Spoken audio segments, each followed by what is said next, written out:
What's up, everyone? Dustin Koppel here, and I'm the traveling disc golfer. Today we're in Rockwall, Tennessee, going to be playing at Harry Myers Disc Golf Park, which is just outside of Dallas. This course has it all. They have some awesome Mando signs. They have great signage to navigate while you're going from hole to hole.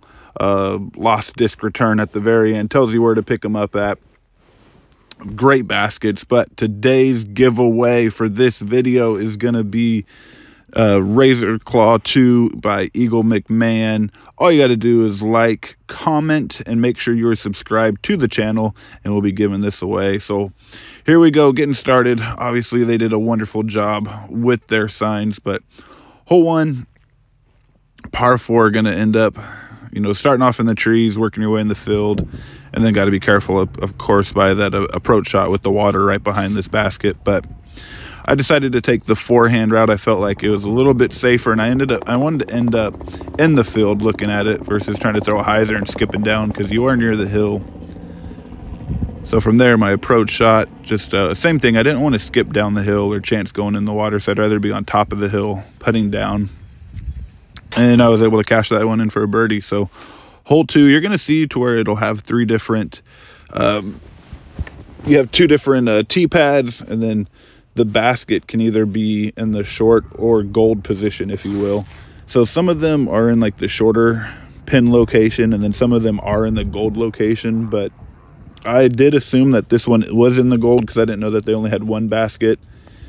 And so I ended up going a little bit further than what I wanted to, because I thought I was going to gold, but asked a local there. There's a ton of people playing at this course, and they were great, helped me out, told me about that. So here we are, next hole. This one, only real danger is right off the tee. Make sure you avoid those limbs and don't want to get kicked right into that brush or the brush behind it. But I was able to park this one, have an easy birdie, so just make sure you don't throw too long in that. Hole 4, this was probably the tightest gap that you had on all 18. Just got to make sure you hit your line. You have a triple Mando here, so got to avoid probably throwing near that sidewalk. And it was looking great. Ended up catching one of the very last trees before I exited the gap. So from here, I thought I could throw a skip shot and go underneath, but had the skip, ended up just catching the trunk of that tree. So trying to save the birdie, just shy, or to save the par, excuse me. So here we go, hole 5. This is going to be 244. Just a nice, easy, straight shot downhill. A couple little gaps you got to hit.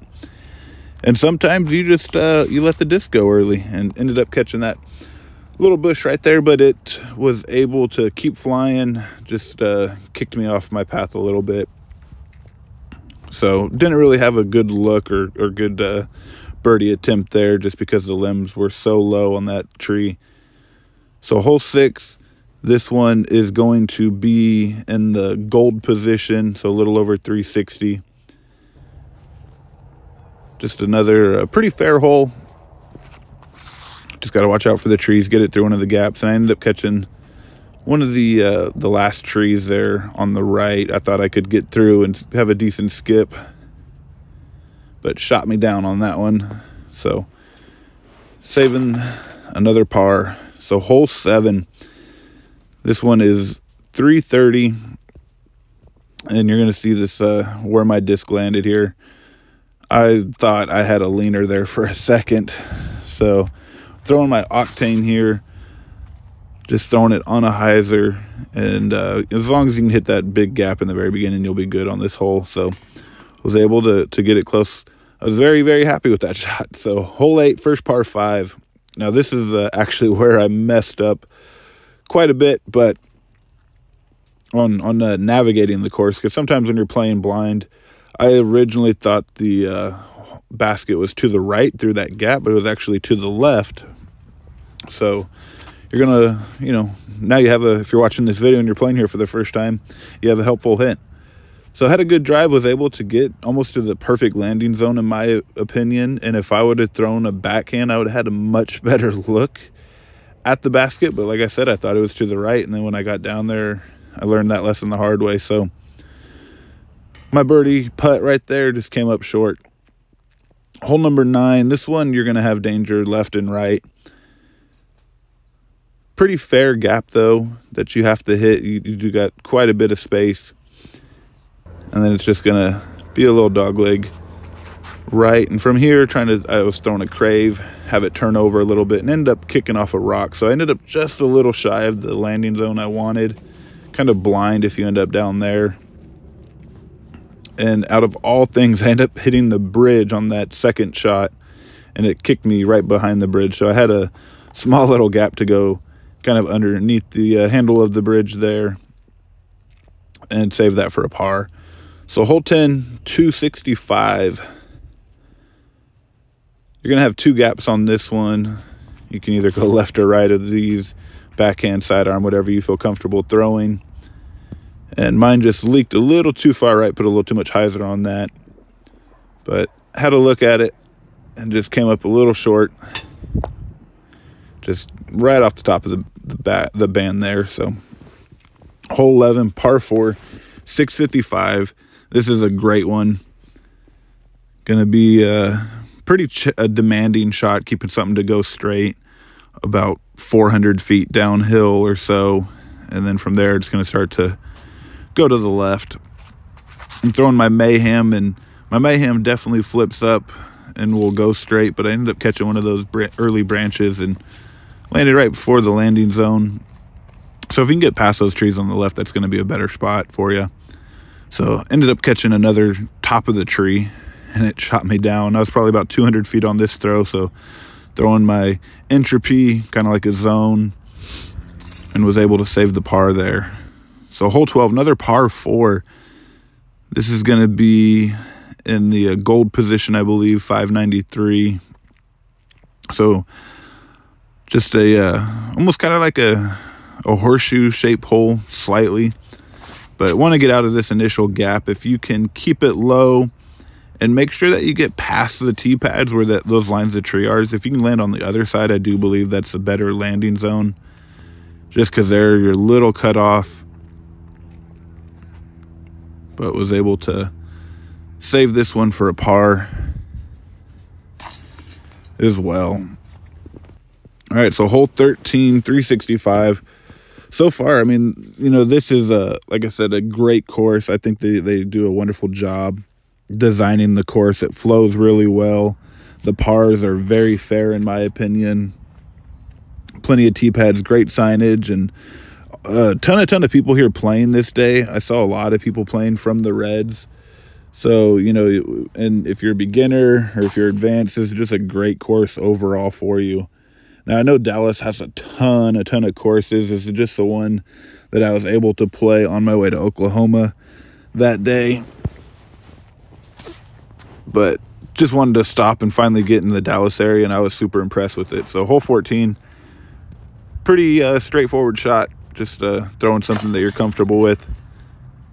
Not too long. Now, this one was probably, the 15 and 17 were probably my favorite holes. These are 2 big par 5s to where you can just let the disc fly. And if you can get down to that landing zone, that's going to be ideal. Then it's going to be traveling up. Just a nice tight hole there that you got to hit, or tight gap. So on this one, you could throw either left or right of these trees. And I was throwing, I believe it's a Defy. It's the disc here, new driver that I got in the MVP Lab 2. They're a mystery set that they do every year. So it's just a black on black disc, really like it. But it's a good flying disc for me. So that was my eagle attempt. I was just trying not to lose balance there and have a foot fault, but was able to tap in that for birdie. So this one, I do apologize, hole 16. I didn't get a photo of it, but it was just under 300 feet. And it's going to be a little dog leg right here. And if you can end up on the other side of this tree that I have to throw over, that's right where the basket's at, that's going to be ideal. I just crashed in a little too early, so I was able to save par. But this one, probably the most scenic, in my opinion. As you can tell, they do have out of bounds. And it's kind of hard, though, to tell where the out-of-bound lines are without it being marked. I'm assuming it's the sidewalk area. But you have plenty of field to the left and right.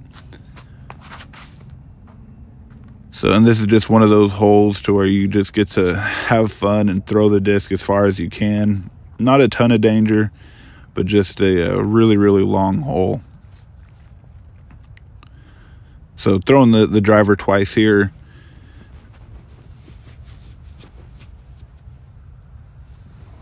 And I was really happy with where it landed. Ended up catching that tree, and there is a big pond there, so you got to be careful. But that was my eagle attempt. Just ended up tapping it in for a birdie, though. So hole 18, this is going to be 377. Last hole. Oh, it's always fun to watch these and just kind of reminisce on the round. But right-handed player, there's just going to be a big hyzer shot for you and trying to get into the mouth there. Ended up just coming a little shy of it. And there was my final shot. Finished up here, 18 from the Blues at Harry Myers Disc Golf Course in Rockwall, Texas. Pretty close to Dallas. Now, this course has a 4.6 rating out of almost 2,900 people that have rated this course. Absolutely a beautiful, beautiful course. Very technical and challenging on some holes. You have some very demanding long holes. They put a lot of cool little touches, from the Mando signs to how to get to the next tees, even their tee-off signs. But the course flows very well. Absolutely highly recommend this one, guys. Hope you guys get a chance to check it out. Harry Myers Disc Golf Course near Dallas, Texas. Thank you for watching the channel. Make sure you guys subscribe.